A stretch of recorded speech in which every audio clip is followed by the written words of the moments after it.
Alright guys, I know that it is a little noisy in here with all the aquariums running and the sump and all the systems, but we're going to try our best here. This is my saltwater mixing station now. So I've done videos before how I used to do my salt. I would take 5-gallon buckets. Most hobbyists are like this.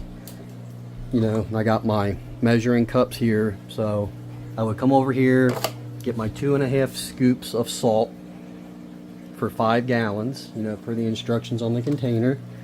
I would dump it in there, and then I would mix it up like this, you know, make 5 gallons at a time. Oh, but look, I'm making a mess, getting water everywhere. Now, I know that was dramatic, right? But it does happen. Mixing buckets. I'm lucky I got a concrete floor here, it doesn't matter. But if you're up in your living room or something, or your kitchen, whatever, just making a mess in your house, getting salt water on the floor. Plus, I realized I don't make enough at a time. I need to make more. So what I did, instead of doing the 5-gallon bucket method, you saw here I went to Home Depot or Lowe's and I bought me a 50-gallon garbage can. That's all it is. It's a 50-gallon garbage can.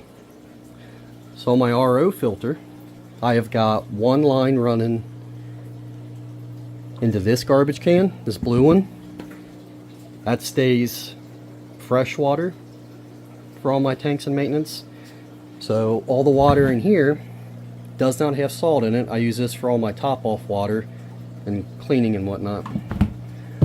So if I want to make salt water, I turn that switch there, and that redirects the flow through this line along the wall here right into my mixing station. You can see that's full because I'm mixing water. So with the turn of a switch, I reroute my water and I can fill my saltwater mixing station. When I wanted to go back to fresh, I can turn that switch and turn this one back here in line, and we'll get fresh water. So it's very easy to fill and keep my two different waters separate at all times. So after I get my saltwater container filled here, what I do is I did the math, and I use instant ocean reef crystals, and it comes out to 2.5 cups of salt per 5 gallons. So simple math, that's a 50-gallon garbage can by 5, 2. So I am mixing 25 cups of salt in there. And what I do, once I fill that up, I can measure out, you know, 25 cups, however you measure it out. I dump it straight into here, the salt. And I got my heaters in there, you can see, to get it up to temperature. All I got to do is make sure my valve, my recirculating valve here, is open. I got my pump here. This is actually an RV pump. It's a 4.7 gallon per minute flow rate on it. And that's fine for just circulating here and turning over and filling the aquariums. I'll show you that. So I turn my pump on. That's running.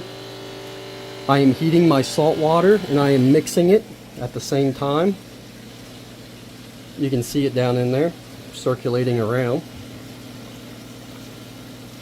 I will let that get to temperature.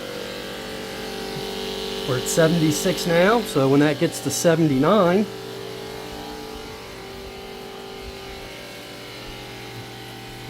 I will take my tester.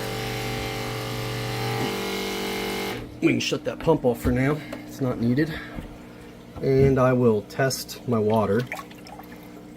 I know temperature's a little low. I'll raise it up. But if it stays at 1.025, perfect. That's exactly where I want it to be. The one nice thing about this pump too, and I can put an affiliate link down in the description for you off Amazon. If it's running and something occludes the water flow or you shut it off, the pump will shut off automatically. and that is awesome for doing your water changes. Very simple, guys. It heats it, it mixes it, and I can pump it out to the aquarium, fill it all.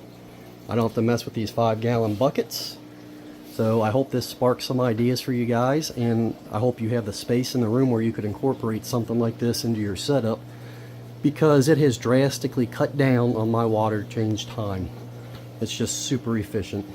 And I always have water, fresh water and salt water, ready to go.